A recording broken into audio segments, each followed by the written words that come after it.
નમસ્કાર ખેડૂત મિત્રો, ખેડૂત પરિવાર યુટ્યુબ ચેનલથી હું કિશનસિંહ, ખેતીવાડી નિષ્ણાંત. આજની કૃષિ માહિતીમાં આપ સર્વે ખેડૂત મિત્રોનું હાર્દિક સ્વાગત કરું છું.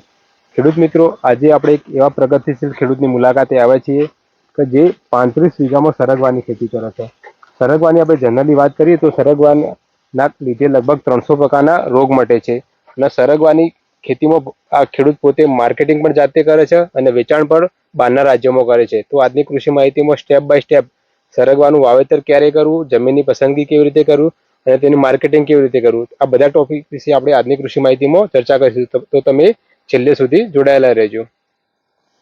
આજે આપણી સાથે કામરાજભાઈ ચૌધરી અને એમના ભાઈ બંને જણા આપણી સાથે જોડાયેલા છે. તો આપણે આજની કૃષિ માહિતીમાં સરગવાની ખેતીમાં વાવેતરથી લઈને કાપણી સુધીમાં કયા કયા બાબતો ધ્યાનમાં લેવી જોઈએ અને કઈ રીતે આપણે ઉત્પાદન વધુ લઈ શકીએ તેના વિશે આજની કૃષિ માહિતીમાં આપણે ચર્ચા કરીશું. સૌપ્રથમ પહેલા આપણે એમનો પરિચય લઈ લઈએ. તમારો પરિચય આપો. નમસ્કાર ખેડૂત મિત્રો, મારું નામ ચૌધરી કામરાજભાઈ દલજીભાઈ છે.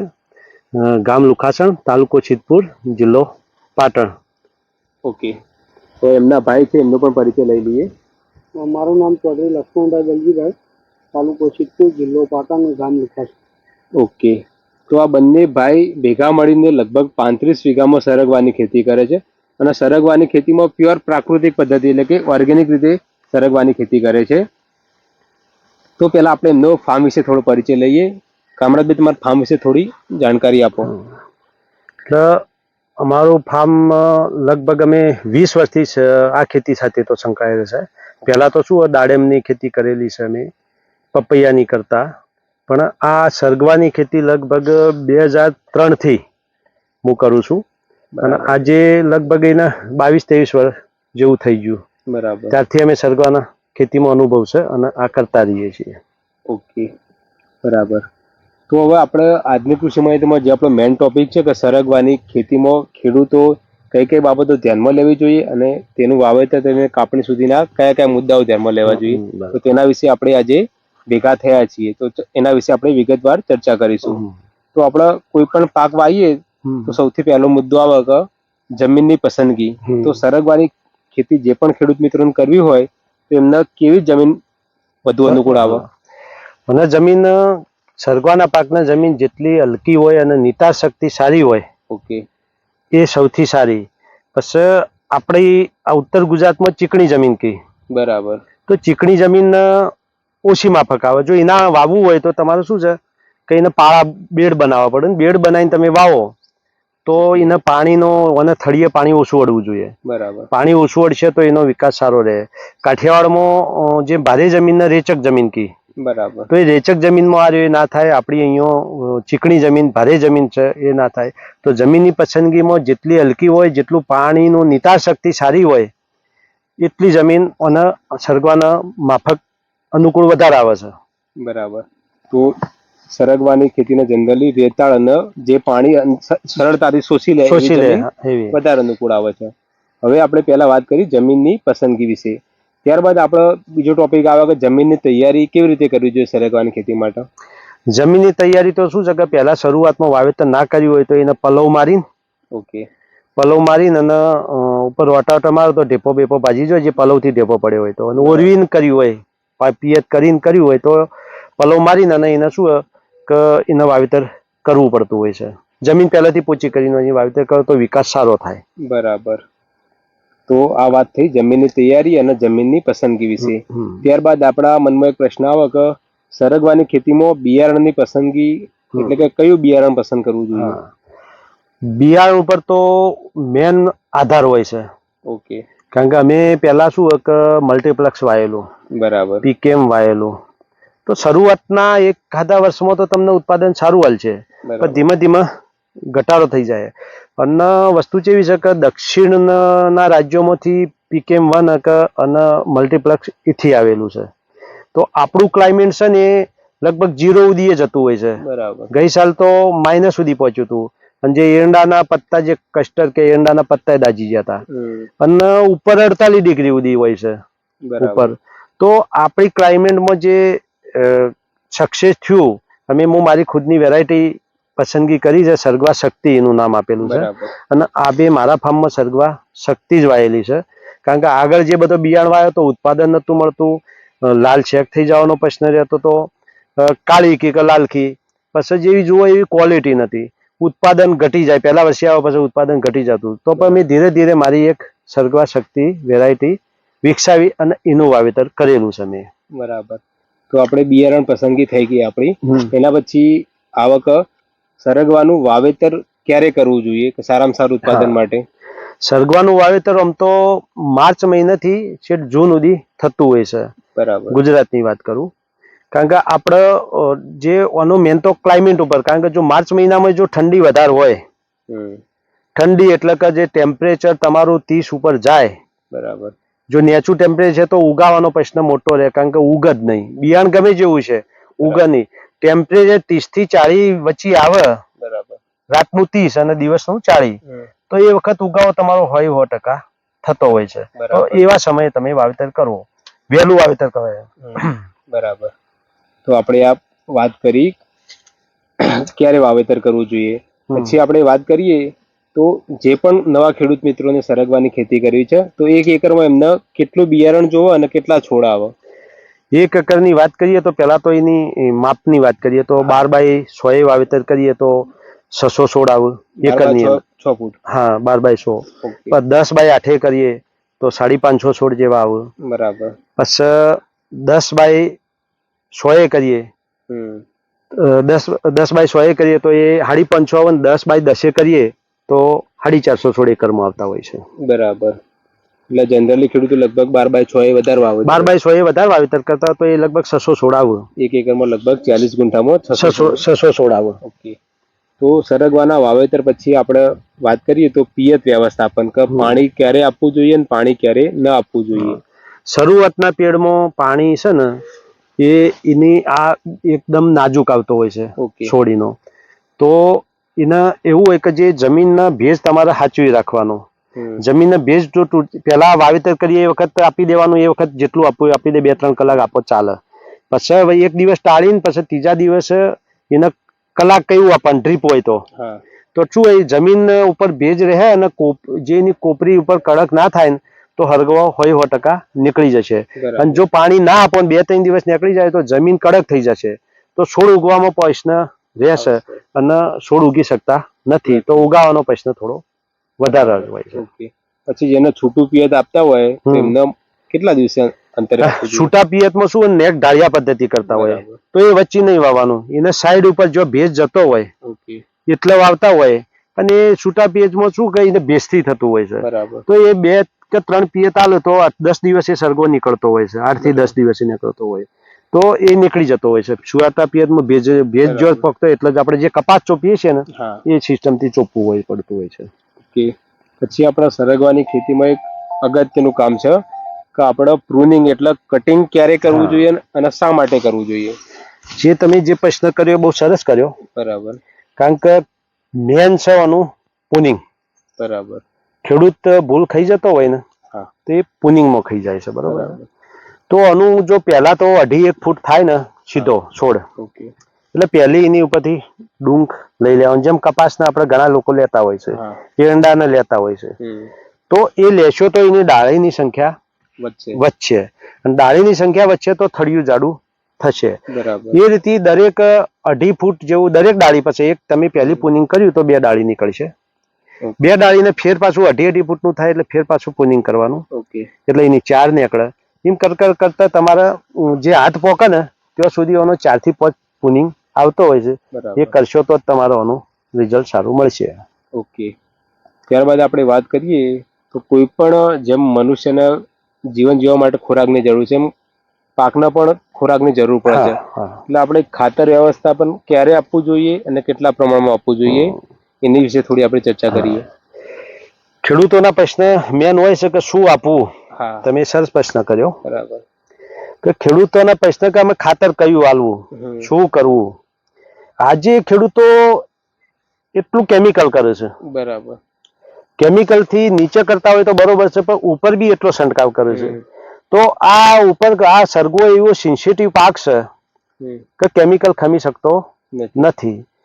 તો હવે ખાતરની હું વાત કરું તમને કે ખાતરમાં અમે સોણિયું ખાતર વધારે નાખીએ છીએ. બરાબર. સોણિયું મેન કમ્પોસ્ટ કરેલું, લીલો પડવાશ શણનો અમે કરીએ છીએ. બરાબર. એ બી અમે જો વરસાદ જો સમય મળતો હોય તો નીચે કરતા હોય ને કે વરસાદનું એવું વાતાવરણ તો અમે કાપીને પાથરી દઈએ છીએ, એના પર માટી નાખતા હોઈએ છીએ. અને પછી અમે જીવામૃત બનાવીએ, બેક્ટેરિયા જે છે એનો ડ્રીપથી અમે ઉપયોગ કરતા હોય તો એની અંદર કમ્પોસ્ટ થાય, કમ્પોસ્ટ થઈ જાય તો એનું રિઝલ્ટ સારું હોય. અને અમે આપણા જે પાયાની વાત કરીએ તો પાયામાં સરગવાની અંદર કોઈ બી ખેતી હોય કે 80% તમે જમીન ઉપર કામ કરો ને 80% જો જમીન ઉપર કામ કરેલું છે ને તો 20% જ ઉપર બાકી રહે તમારે કામ કરવાનું છોડ ઉપર, તો રોગના જે પ્રશ્ન છે એ બધા નહીં આવે એમ. બરાબર. ઓકે. ત્યારબાદ આપણે વાત કરીએ તો સરગવાની ખેતીમાં જે રોગ જીવાત આવે છે તો એના નિયંત્રણ માટે શું કરવું જોઈએ અને રોગ જીવાત ક્યારે આવતા હોય છે? સરગવાની અંદર રોગ જીવાતની આપણે વાત કરીએ ને તો મેં જે આગળ વાત કરી કે 80% કામ તમે જમીન ઉપર કર્યું છે તો ઉપર રોગ આવવાનો પ્રશ્ન રહેતો નથી. પણ ખેડૂત મિત્રો કામ કરવું નથી, કારણ કે આપણે મેન જો બીમાર જ ચણવી છે તો પાયો તમારે મજબૂત જોઈશે. બરાબર. અને પાયો કાચો હશે તો ઇમારત તમારે લોબા માલ લેવા છે તો નહીં ખમન પડી જાય ને. પડી જશે. તો એમ ખેતીમાં કે સરગો હોય કે બીજું હોય કે તમે પાયો મજબૂત કર્યો છે, બરાબર, પાયો મજબૂત, તો એ પ્રશ્ન રહે જ નહીં તમારે જે રોગ જીવાત આવવાનો નહીં. અને રોગ જીવાત આવતી હોય તો બેક્ટેરિયા ઘણા પ્રકારના આવે છે. અમે હમણાં જ નોખ્યું પેસિલોમાઇસિન સુડોમાં ઉપર છંટકાવ કર્યો, જે ડાઘી પડતી હોય શેગ ઉપર કહીએ એના બદલે જૈવિક મોકીએ. નીચે અમે આપ્યું માઇકોમિક્સ આલ્યું, માઇકોરાજા આલ્યું અને એક બધા જ તત્વ NPK ના બેક્ટેરિયા ગણો, ઝીંક ના બેક્ટેરિયા ગણો, સલ્ફર ના બેક્ટેરિયા ગણો, આ બધા જ બેક્ટેરિયા અમે નીચે આલ્યો. કારણ કે આપણે ખોરાક તો છે જમીનની અંદર પણ એ અલભ્ય સ્વરૂપમાં પડ્યો છે, તો લભ્ય સ્વરૂપમાં ફેરવવા બદલે તો બેક્ટેરિયા સિવાય તો કોઈ ફેરવી શકવાનું નથી. તો એને ફેરવવા બદલે તમે કેમિકલ કરતા હશો તો એ કેમિકલ કરો તો pH હાઈ થઈ જાય. બરાબર. pH હાઈ થઈ જાય, છોડ ખોરાક નહીં લઈ શકે. તો એના બદલે pH નીચો કરવા બદલે શું કરીશું? બેક્ટેરિયા આલશો તો એ ખોરાકને અલભ્યમાં છે લભ્ય સ્વરૂપમાં ફેરવીને અને છોડને હાલવાનું કામ કરશે. તરત જ તમારો છોડ આખો ગ્રીનરીમાં બદલાઈ જાય તમે જો બેક્ટેરિયા આલશો તો. તો આ રીતે ખેડૂતને શું છે કે દરેકને સમજવું પડશે અને દરેકને ખેતીમાં શું કે વૈજ્ઞાનિકે પોતે બનવું પડશે, પછી વેપારીએ બનવું પડશે અને મજૂરીએ બનવું પડશે. આ વસ્તુ ઉપર ખેડૂત ચાલશે, કોકની આશા પર ના ચાલે કે પેલાને ફોન કરીને આપણે વાત કરી કે મારે શું કરવું, મારે શું કરવું, તો એ સક્સેસ જવાનો રેશિયો ઓછો રહે. જાતે તમે તૈયાર થો તો સક્સેસ થઈ શકશો. બરાબર. હવે વાત કરીએ તો અત્યારે દરેક ખેડૂત મિત્રોનો એક પ્રશ્ન, કોમન પ્રશ્ન છે કે સરગવામાં સિંગો બેસતી નથી અને ઉત્પાદન મળતું નથી. હા, બરોબર. તો એનું સોલ્યુશન શું હોઈ શકે? રાઈટ પ્રશ્ન કર્યો. મારા ઘણા ખેડૂતોના ફોન આવતા હોય કે અમારે સિંગો બેતી નથી, પડી જાય છે. પણ ખેડૂતને આપણે પૂછીએ કે ભાઈ તું કર્યું શું ખેતરની અંદર? તાર સિંગો નહીં બેતી, બરોબર છે, મારા આટલી બધી બેસી છે, તો કર્યું શું? તો કે અમે કોઈ નથી કર્યું. બરાબર. કોઈ નહીં કરીએ તો આપણે આશા કઈ રીતે રાખશો આની અંદર? બરાબર. કઈ તો આલવું પડશે ને. આપણે ખુદ છે, આપણે ત્રણેય ટાઈમ આપણે સવારમાં ચા જોવો છે, નાસ્તો જોવો છે, બપોરે ખાવા જોવો, હોજે જોવો છે. આપણે જો કઈ નહીં ખાઈએ તો આપણે કઈ રીતે જીવન જીવી શકશો? આપણે જીવી નહીં શકીએ. તો આ બી છે છોડ, અને એમાં તમે શું છે કે નોખો તો એને શું માઇક્રોન્યુટ્રન્સ ની ખૂબ જરૂરિયાત પડે છોડ છે. આ માઇક્રોન્યુટ્રન્સ ભરપૂર જરૂરિયાત પડતી હોય છે. પછી તમે ઉપર જે ફૂલ અવસ્થા આવતી હોય, ફૂલ અવસ્થા, એ વખત કેમિકલ નહીં છોટવાનું. બરાબર. કેમિકલ છોટ્યું ને તો સમજી લેવાનું કે ડ્રોપિંગ 80% ડ્રોપિંગ થઈ જશે. બરાબર. તો કેમિકલમાં ઓછું જવાનું, પ્રાકૃતિક ઉપર જેટલું બને એટલું વધારે વાવવાનું. અને ફૂલ તમે કીધું કે ફૂલ ગરી જ હોય છે અને સિંગ બેહતી નથી, તો ઘણા ખેડૂતોને મેં સજેશન આલું છું. તો જે ખાતર, ખરેખર ખાતર તો અને શું કે છોડની બંને બાજુ જે આપણી ડ્રીપના નીચે 2 ફૂટનો લોબો ખાડો કરવો પડે, 100 ઇંચનો. બરાબર. પોળો ફૂટ, 1.5 ફૂટનો કરવો પડે. સોણિયું ખાતર એની અંદર એક છોડને સોણિયું ખાતર 30 થી 40 કિલો અમે નાખીએ છીએ. એની અંદર જો તમે કેમિકલ કરતા હોય, પ્રાકૃતિક કરતા હોય એને તો કહો તો નહીં, પણ કેમિકલ કરતા હોય તો એક છોડની વાત કરું, 150 ગ્રામ સિંગલ સુપર જોવે, કારણ કે એમાં સલ્ફર ગૌણ તત્વ મળી રહે, એની અંદર કેલ્શિયમ મળે, સલ્ફર મળે અને ફોસ્ફરસ મળે છે. બરોબર, એટલે ગંધકે મળી રહે કહેવાનો મતલબ કે. પછી મેન તત્વ NPK તો 12-32 લઈ શકો, DAP લઈ શકો. જો DAP લો તો તમારે પોટાશ અલગથી આલવું પડે. અને જો 12-32 લો, 10-26 લો તો કોઈ પોટાશ અલગથી આલવાની જરૂર નથી. તો 150 ગ્રામ એ લેવું પડે, 150 ગ્રામ સિંગલ સુપર. પછી માઇક્રોન્યુટ્રન ની વાત કરું હું તમને, તો 100 ગ્રામ માઇક્રોન્યુટ્રન લેવું પડે કોઈ સારી કંપનીનું. તો આ થઈ ગયો સ્પેશિયલ ડોઝ. પણ એ ડોઝ તમે છોણિયું ખાતર નાખો, એની ઉપર નાખો તો જ મેળ આવશે. જો સીધે સીધું તમે કાઠિયાવાડમાં ખેડૂત શું કરે કે નોખીને હોતી મારી દઈએ, આપણે ખેડકીએ હોતી મારી દઈએ, એ 20% જ મળે, 80% ફેલ જવાનું છે. પછી પાછળથી આપણે ફરિયાદીઓ કરીએ કે મેં ખાતર નાખ્યું હતું પણ રિઝલ્ટ નહીં મળ્યું, તો એ નહીં મળે, કદી એ નહીં મળે. એના બદલે તમારે મજૂરી કરવી પડશે, ખાડા કરવા પડશે, તો જ આ વસ્તુ રિઝલ્ટ મળશે. બરાબર. ઓકે. પછી આપણા દરેક ખેડૂતોના મનમાં એક પ્રશ્ન થાય કે 1 એકરમાં આપણે 600 છોડ વાવી દીધા, તો ઉત્પાદન કેટલું મળે અને કેટલા સમય સુધી મળે? હવે તમે રાઈટ પ્રશ્ન કર્યો કે ઉત્પાદન. મેં 60 થી 65 કિલો એક છોડે ઉત્પાદન લીધેલું. 60 થી 65 કિલો. હા, બરાબર. પણ એ જરૂરી નથી. ઓકે. એ જરૂરી નથી કે ઉત્પાદન કેટલું મળે. બરાબર. કયા સમયે તમે લાવો છો એ જરૂરી છે. ઓકે. કારણ કે હવે શું છે કે શેઢા પાળાને હરગવા કરો કે કોઈ નહીં કરે ને કોઈ, તો ત્રીજા મહિનામાં બધાને હરગવા આવવાનો છે. એ વખત ભાવ કેટલા? 10 થી 20, 25, 30. આજની તારીખમાં ગણો ને તમે, આજે તો તારીખ 7 થઈ ને, 7 ડિસેમ્બર 2025. આજે 200 રૂપિયાના ઉપરના ભાવ છે માર્કેટના. તો આજે માલ કોઈની જગ્યાએ નહીં. આખા મહારાષ્ટ્રમાં ગણો કે રાજસ્થાનમાં થોડો પટ્ટો છે, ઈકણીઓ માલ છે, બરોબર છે. બાકી ગુજરાતમાં ગણો તો અમુક ખેડૂત હોશિયાર છે, એમના પણ માલ છે. નથી એવું નહીં કે આપણે એકલા માલ આવે એવું નથી. મહારાષ્ટ્રમાં અમુક હોશિયાર ખેડૂત છે, પણ કેવું હોય 10% ખેડૂતો પણ માલ છે, 90% માલ નથી. તો આ 10% જ ખેડૂતો કમાવાના છે ને. 90% લોકો તો શું હોય કે ત્રીજા ચોથા મહિનામાં આવવાના, બીજા મહિનામાં શરૂઆત થાય, તો જે આ 10% લોકો તો પૈસા કમાઈને બેસી જાય છે ને. 90% લોકોને પૈસા નહીં મળે. એટલે કે હરગવામાં એ ઘણા લોકો કાઢવા માંડ્યા છે. કારણ કાઠિયાવાડમાં તો ગઈ સાલે ફેલ હતું, આ સાલે ફેલ છે. પણ પ્રોપર જ્ઞાન ન હોવાથી ફેલ થાય છે. જો જ્ઞાન હશે ને તો સરગવા જેવી કોઈ ખેતી નથી. ઓકે. તમે વાત કરી કે બિન સિઝનમાં તમારે સરગવો આવશે તો તમને ભાવ મળશે, સારા મળશે. કારણ કે ત્રીજા મહિનામાં તો બધાને સરગવો આવશે. સીધે પાડે છે, કઈ નહીં કર્યું એ સરગવો આવશે, એટલે બજાર ડાઉન થઈ જાય છે. હા, તો જરૂર છે આના માટે પ્રોપર ટ્રીટમેન્ટ અને પ્રોપર નોલેજ હોવું જરૂરી છે, તો તમને સરગવાની ખેતીમાં ફાયદો થશે. હવે આપણે છેલ્લા પ્રશ્ન વિશે વાત કરી લઈએ કે માર્કેટિંગ તમે ક્યાં કરો છો અને અત્યારે ખેડૂતોને ક્યાં કરવું જોઈએ? હવે આમ ગણીએ માર્કેટની વસ્તુ કરો તો મને તો મેં પહેલા તમને વાત કરી કે ખેડૂતને વેપારી બનવું પડશે, નોકર બનવું પડશે અને ડોક્ટર બનવું પડશે. આ વસ્તુ મેં વાત કરી. તો આની અંદર ખેડૂતને અમે તો શું છે કે અમારા 3 ભાઈઓનું આખું ચાલે છે, બરોબર. તો વેપારનું કામ હું સંભાળતો હોય છે, ખેતીનું ભાઈ લક્ષ્મણભાઈ સંભાળતા હોય છે.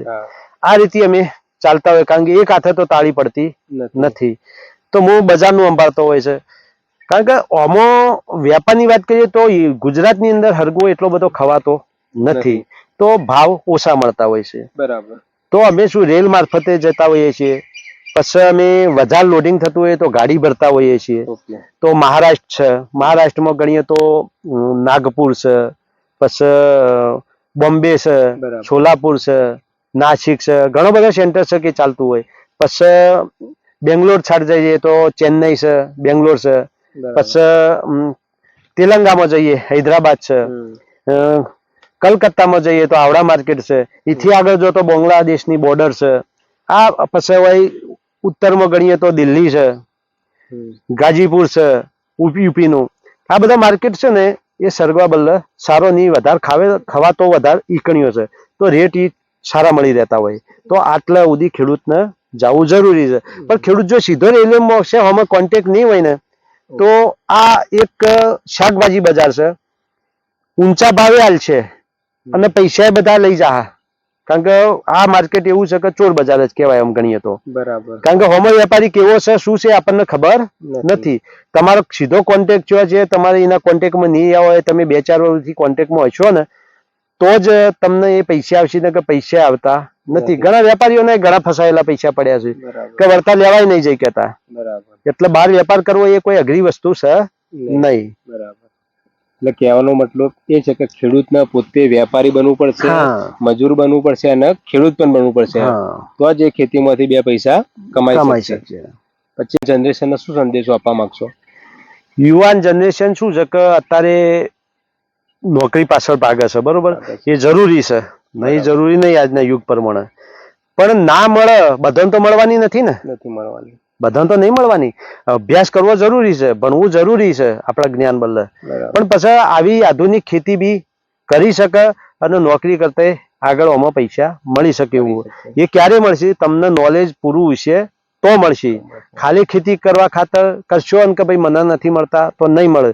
અને વસ્તુ સર્ગવાની વસ્તુ એવી છે કે ટાઈમ ટુ ટાઈમ કોમ હશે તો જ સરગવો ઉત્પાદન આવશે. જો ટાઈમ વગર કોમ કર્યું ને તો નહીં આવે. કારણ કે વરસાદ, હું તો વરસાદ ચાલુ તો વરસાદની અંદર અમે વરસાદમાં શું કે કોઈ કેમિકલ છોટો કે દવા છોટો એ ધોવાઈ જતી હોય છે.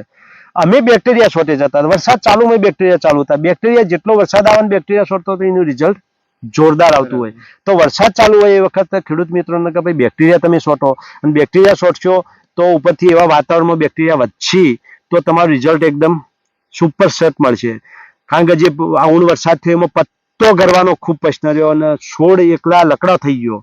એ શું થયું કે ઘણા ખેડૂતોને મેં કીધું તો કે ભાઈ તમે આ કોમ કરો, તો કે ભાઈ એ ખેડૂતને એવું કેવું છે કે વરસાદ ચાલુ જ હતો, વરસાદ ચાલુ તો અમે શી રીતે કોમ કરીએ? તો વરસાદ ચાલુ છે તો આપણે એનો કોઈ ઓપ્શન ભોગવવો પડશે. તો આ બેક્ટેરિયા તમે ચાલુ રાખશો, વરસાદ ચાલુમાં બેક્ટેરિયા તમે ચાલુ રાખશો તો એ ઓપ્શન જ છે. કારણ કે એ બેક્ટેરિયા તો વધવાના છે. કોઈ દવા હોય તો ધોવાઈ જાય, આ તો દવાથી નહીં, બેક્ટેરિયા તો વધારો થવાનો. તો આવા ઓપ્શનો નવા નવા હોગવા પડશે કે માર્કેટમાં ટકી રહ્યો. હા બદલે, કારણ કે હરીફાઈ તો રહેવાની છે અને હરીફાઈ વધવાની જ છે. જે હોશિયાર હશે એ જ આગળ વધશે, અને જે હોશિયાર નહીં હોય, નહીં આવડતું હોય ને, એ 2-4 વર્ષે સરગો વાવીને કાઢવાનો જ પ્રશ્ન આવશે. એ રાડે જ પાડતો હોય છે. એટલે કોઈ હરગો વાવેતર કરવાથી એ કમાઈ જવાનો નથી. એને જ્ઞાન હોવું જોઈએ. પછી આપણે વાત કરીએ તો સરગવાની ખેતી દ્વારા અથવા સરગવા દ્વારા લગભગ 300 પ્રકારના રોગ મટે છે. અને અત્યારે સરકાર પણ આના ખેતી પાછળ સારું એવું પ્રોત્સાહન કરી રહી છે. તો ભવિષ્યમાં તમારું શું પ્લાનિંગ છે? કે સરગવાની સિંગો જ વેચશો કે પછી બીજું કોઈ પ્લાનિંગ છે આગળ? પ્લાનિંગ મારું ચાલી રહ્યું છે કે સરગવાના પાવડરમાં જવું, એની ટેબ્લેટ બનાવવી, એનું માર્કેટિંગ કરવું. કારણ કે એક વસ્તુ પર તો ચાલે નહીં. કારણ કે આ વસ્તુ 300 પ્રકારના રોગ મટાડે છે. બરાબર. કારણ કે આના અંદર ન્યુટ્રિશન એટલા બધા પ્રકાર, એટલા બધા છે ને એવી. કારણ કે દહીં ગણો, પાલક ગણો, પછી શાકભાજી, ટોટલ શાકભાજી કરો, એની અંદર જે ન્યુટ્રિશન મળે એના કરતા 8 થી 10 ગણાઓની અંદર કેલ્શિયમ, દૂધ કરતો 15 ગણું કેલ્શિયમ મળે છે. બરોબર છે. આ બધા તમે ગણો ને તો દરેક ન્યુટ્રિશન કોની અંદર 8 થી 10 ગણા મળે છે. તો આ જો જે લોકોને પાવડર વાનો શું સ્વાદ સારો નહીં હોતો, 5 ગ્રામ દિવસનો લેવાનો હોય છે, સવારમાં 5 ગ્રામ, સાંજે 5 ગ્રામ લેવાનો હોય છે. બરોબર છે. તો આનો સ્વાદ સારો હોતો નથી, એટલે લોકો થી દૂર ભાગે છે, અવેરનેસ નથી એટલો. બરોબર. તો એની ટેબ્લેટ હોય તો ટેબ્લેટ સવારમાં એક, સવારમાં હોજે એક તો લઈ શકે. તો એના ઉપર હું આગળ ધીરે ધીરે વધવાનો છું. તો એ બી સરગવાનો જે શેંગ ના ખાતા ફાવતું હોય તો આ ટેબ્લેટ થઈ શકે, એનો પાવડર લઈ શકે, તો ઘણા બધા પ્રકારના રોગો મટી શકે છે. હાડકોનો રોગ તો એમાં કેલ્શિયમ ઓછું હોય, હાડકોનો મોટો પ્રશ્ન ઢેચણનો, કેડિયોનો થતો હોય છે. તો આની અંદર કેલ્શિયમ ભરપૂર છે. તો કેલ્શિયમની ગોળીઓ ખાવાની જરૂર નહીં. હરગવા, અને ડોક્ટરો હવે તો ભલામણ કરવા માંડ્યા છે. બરાબર. ઘણા ડોક્ટરો લખીને આપે છે કે ભાઈ સરગવાનો પાવડર લેવો. આજથી 2-4 વાર પહેલા નતું આવ્યું, આજે લખવા માંડ્યા. હવે તો પશુપાલનના ડોક્ટરો જે રહ્યા ને એ ભલામણ કરે કે સરગવાનો પત્તો યા શેગો ઢોરને ખવડાવજો. તો આની અંદર મિનરલ મિક્સર ખવડાવવાની ભેંસને જરૂર નહીં. આ ખવડાવો તો એને રેડી જ હોય છે. એટલે હા, એટલે હવે અવેરનેસ થયો છે. અમે જે વખત વાવતા હવે નતો, અમે વેચવા જતા તો કોઈ લેતું નતું શેગ. આજે તો ઘણો બધો અવેરનેસ થઈ ગયો છે. તો ખેડૂત મિત્રો, આ વાત થઈ સરગવાની ખેતી વિશે, એટલે કે જમીનની પસંદગીથી લઈને કાપણી એટલે કે માર્કેટિંગ સુધીની A to Z માહિતી આ બંને ભાઈઓ એટલે કે કામરાજભાઈ ચૌધરી અને લક્ષ્મણભાઈ ચૌધરી દ્વારા આપણને સરગવાની ખેતી વિશે ખૂબ સારા એવા માહિતી આપી અને લગભગ ખેડૂતોના બધા પ્રશ્નોનું યોગ્ય નિરાકરણ પણ આપ્યું. તો ખેડૂત મિત્રો, તમને આ કૃષિ માહિતી કેવી લાગી? જો તમને કૃષિ માહિતી સારી લાગી હોય તો અમારી YouTube ચેનલને લાઇક, શેર અને સબસ્ક્રાઈબ અચૂક કરજો. અને તમારો કોઈ પણ પ્રશ્ન હોય તો કોમેન્ટ બોક્સમાં કોમેન્ટ કરીને અવશ્ય જણાવજો. અને આવી જ કૃષિની અવનવી માહિતી માટે જોડાયેલ રહો ખેડૂત પ્રિય YouTube ચેનલ સાથે. આભાર. જય જવાન, જય કિસાન, જય ગૌ માતા. જય ગૌ.